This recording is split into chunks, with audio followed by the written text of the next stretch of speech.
तो good morning dear friends and student, स्वागत है आपके अपने learn and share with Sharma channel पर। आज से पहले हम प्रेजेंट इंडेफिनिट के वाक्य सीख चुके हैं। आज उसी प्रोसेस में आगे हम प्रेजेंट इंडेफिनिट के इंटरोगेटिव सेंटेंसों को कैसे बनाते हैं। यानी सबसे पहले हमें यह समझना कि इंटरोगेटिव सेंटेंस होते कौन से हैं। ऐसे वाक्य जिनमें कोई भी क्वेश्चन वर्ड प्रयोग किया जाता है, जैसे कब, कहाँ, क्यों, कितना, कितनी, कैसे, उन्हें हम प्रश्नवाचक वाक्य कहते हैं। ऐसे वाक्य जिनमें प्रश्नवाचक शब्द भी आ रहा है और ताहत ही आ रहा है, वो प्रेजेंट इंडेफिनिट के वाक्य होते हैं। लेकिन ये भी दो प्रकार के होते हैं। कौन से होते हैं? कि सबसे पहले ऐसे वाक्य जिनमें क्या आती है उन्हें हम यस या नो टाइप कहते हैं, क्योंकि उनका आंसर हम हाँ और ना में दे सकते हैं। जैसे क्या तुम खाना खाते हो? अगर खाते हो तो हाँ, अगर नहीं खाते हो तो ना, यानी यस या नो।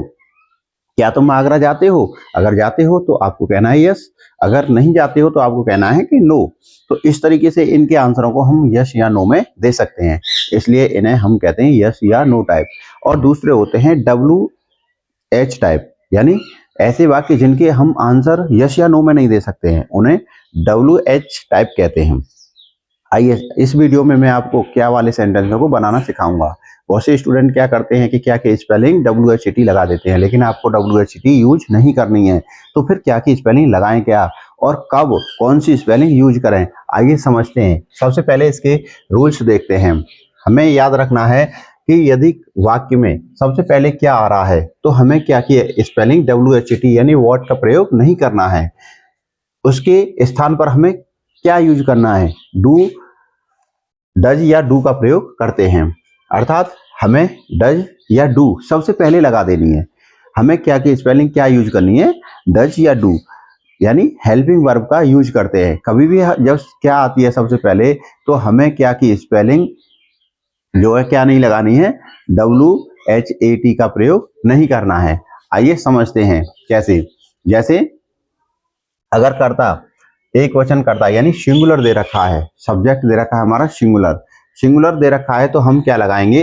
डू या डज लगाएं? क्या लगाएं? डज लगाएंगे। क्या लगाएंगे? डज। यानी ही, सी, इट, दिस, दैट दे रखा है तो आपको डज का प्रयोग करना है। अगर सब्जेक्ट दे रखा है कि I, we, you, they, these, those या बहुवचन दे रखा है तो आप किस चीज का प्रयोग करेंगे? फिर आपको डू का प्रयोग करना है सबसे पहले। आइए एक चीज और आपको याद रखनी है, क्या कि अगर वाक्य में डू या डज का प्रयोग कर रहे हैं तो हमें एस या ईएस नहीं लगानी है। किसी भी वाक्य में अगर हम डू या डज का प्रयोग कर रहे हैं तो हमें एस या ईएस का प्रयोग नहीं करना है। ऐसे वाक्य जिनमें डू या डज आती है तो हमें उनमें एस या ईएस यूज नहीं करते हैं। अगर जिसमें प्रश्नवाचक शब्द प्रयोग हो रहा है तो उसमें क्वेश्चन मार्क निश्चित ही लगाना है आपको, अन्यथा आपका सेंटेंस गलत माना जाएगा। इसका प्रारूप समझते हैं। प्रारूप सबसे पहले क्या दे रखा है इसमें, यानी हमें सबसे पहले क्या लगानी है? डू या डज का प्रयोग सबसे पहले कर देना है। उसके बाद में करता है यानी सब्जेक्ट की स्पेलिंग लगानी है, फिर क्रिया वर्ब की, फिर ऑब्जेक्ट यानी कर्म की स्पेलिंग लगानी है, फिर जो भी बचता है अन्य की स्पेलिंग लगा देंगे हम। फिर इसके बाद में क्वेश्चन मार्क प्रयोग करते हैं। आइए कुछ एग्जाम्पलों के थ्रू इनको समझने का प्रयास करते हैं कि कौन से वाक्य को किस तरीके से बनाएंगे। जैसे सेंटेंस लिखा हुआ है, क्या मोहन गाली देता है? गाली देता है। इस सेंटेंस को हम किस तरीके से बनाएंगे? सबसे पहले हमें क्या की स्पेलिंग यूज करनी है। तो क्या की मैंने आपको क्या बताई, इसमें ताहतिया भी आ रहा है और सबसे पहले क्या आ रहा है, तो इस नियम से बनाएंगे। यानी इसमें क्या की स्पेलिंग हमें क्या यूज करनी है? डू या डज। मोहन कोई भी नाम होता है उसमें हम क्या करते हैं? डज का प्रयोग करते हैं। तो सबसे पहले हमें डज यूज कर देनी है। कब यूज करनी है? जिसमें ताहतिया आ रहा हो और सबसे पहले क्या आ रहा हो तो उसमें डू या डज का आपको प्रयोग करना है, अन्यथा किसी वाक्य में आपको डू डज सबसे पहले नहीं लगानी है।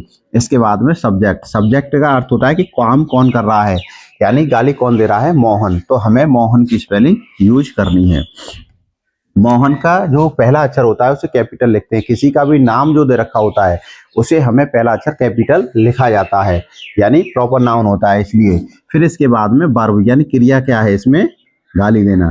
तो हम एब्यूज का प्रयोग करेंगे। अब हमारा सेंटेंस कंप्लीट हो गया। इस तरीके से हम बनाते हैं। अगर कोई सेंटेंस इस तरीके से दे रखा है, मान के चलो सेंटेंस लिखा हुआ है, क्या यह लड़का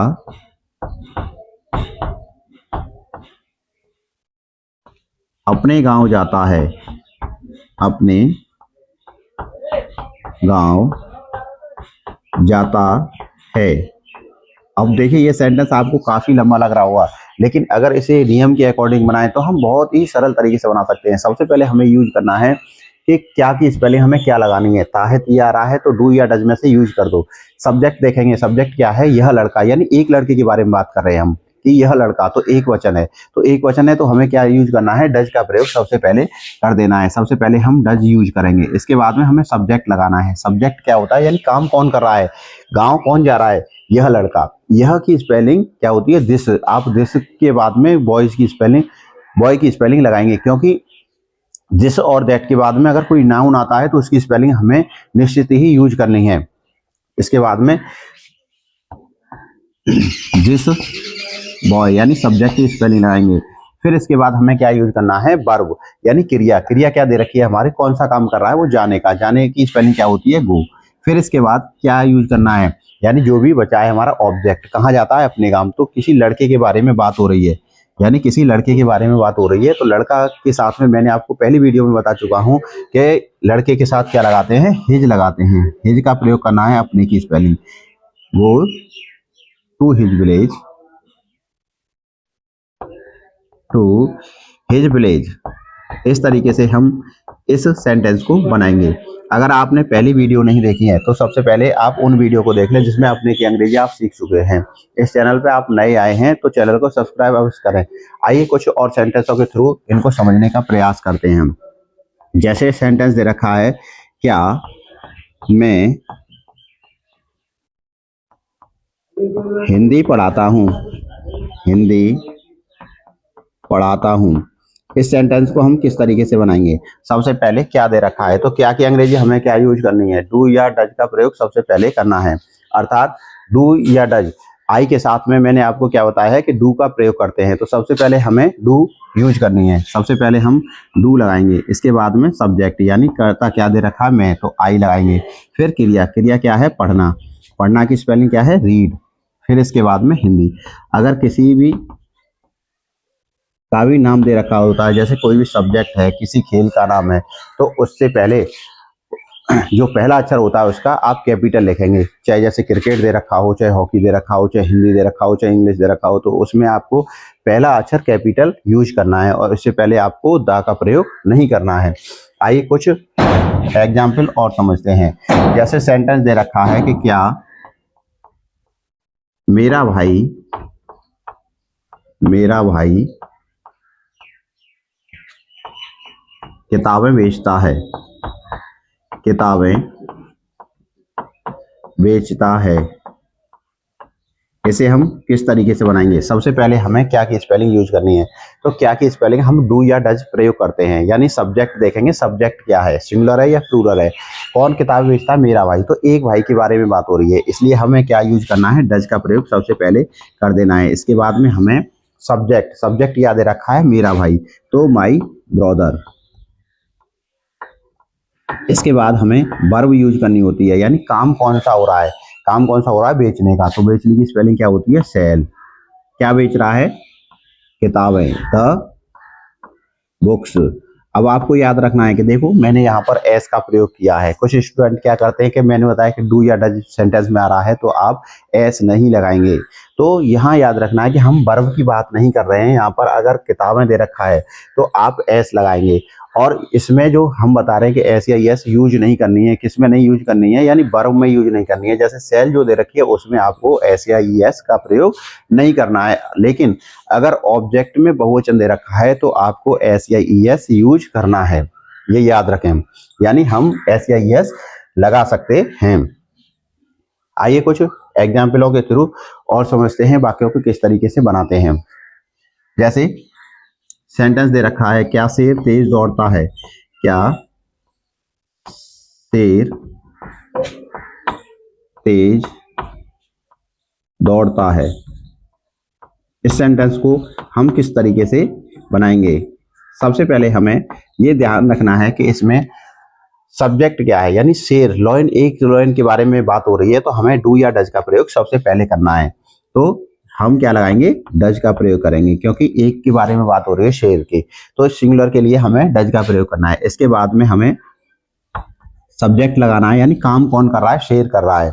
फिर इसके बाद में क्रिया, क्रिया क्या है, दौड़ना, दौड़ना की स्पेलिंग होती है रन। और फिर जो भी बचता है, यानी फास्ट, तेज की स्पेलिंग हम फास्ट यूज कर सकते हैं, करेंगे। इस तरीके से हम सेंटेंसों को बनाते हैं। कुछ ऐसे सेंटेंस भी होते हैं जिनको हमें बनाना बहुत कठिन होता है, जिसमें सब्जेक्ट, वर्ब, ऑब्जेक्ट, काफ़ी चीज़ें दे रखी होती हैं, तो उसको आप इसी क्रम में लगा दें। सबसे पहले आप क्या आ रहा है तो डू डज का प्रयोग करें, फिर सब्जेक्ट लगाएं, फिर वर्ब लगाएं, फिर इसके बाद में ऑब्जेक्ट यूज करें, फिर जो भी बच रहा है फिर उसको यूज करें। जैसे क्या तुम्हारे पिताजी प्रतिदिन अखबार पढ़ते हैं। अगर सेंटेंस दिया है कि क्या तुम्हारे पिताजी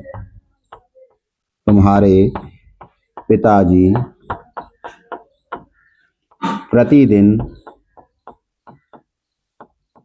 अखबार पढ़ते हैं,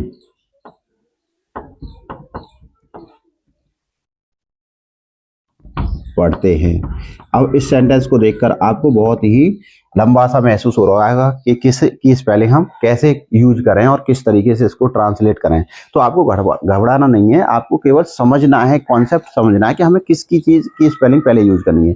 यानी सबसे पहले क्या आ रहा है तो आप डू या डज में से लगाएं, और डू या डज के लिए मैंने आपको बताया है कि सबसे पहले सब्जेक्ट देखना है, यानी काम कौन कर रहा है, तुम्हारे पिताजी। तो तुम्हारे पिताजी यानी एक के विषय में बात हो रही है, तो हमें क्या लगाना है, डज का प्रयोग सबसे पहले करना है। यानी हमें यहाँ सबसे पहले क्या लगा देनी है, डज का प्रयोग कर देना है। फिर इसके बाद में हमने क्या बताया कि सब्जेक्ट, सब्जेक्ट का मतलब होता है कर्ता, यानी काम कौन कर रहा है, तुम्हारे पिताजी।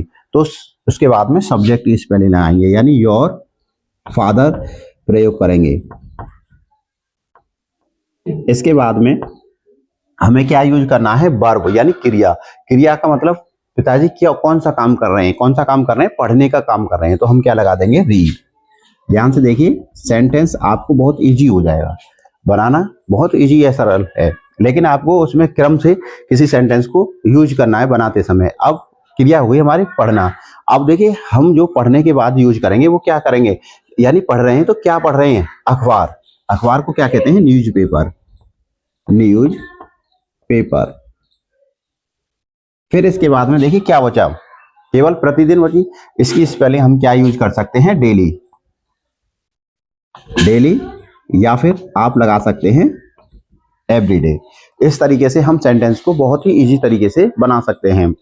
ऐसे सेंटेंस जिनको आपको बनाने में काफी कठिनाई होती है, उन सेंटेंसों को आप केवल इस फॉर्मूले के थ्रू बना सकते हैं। यानी सबसे पहले आपको कौन सी चीज लगानी है, फिर कौन सी लगानी है, ये समझना है केवल, और उस सेंटेंस को आप बना सकते हैं। जैसे क्या बारिश होती है, अगर सेंटेंस दे रखा है कि क्या बारिश होती है, क्या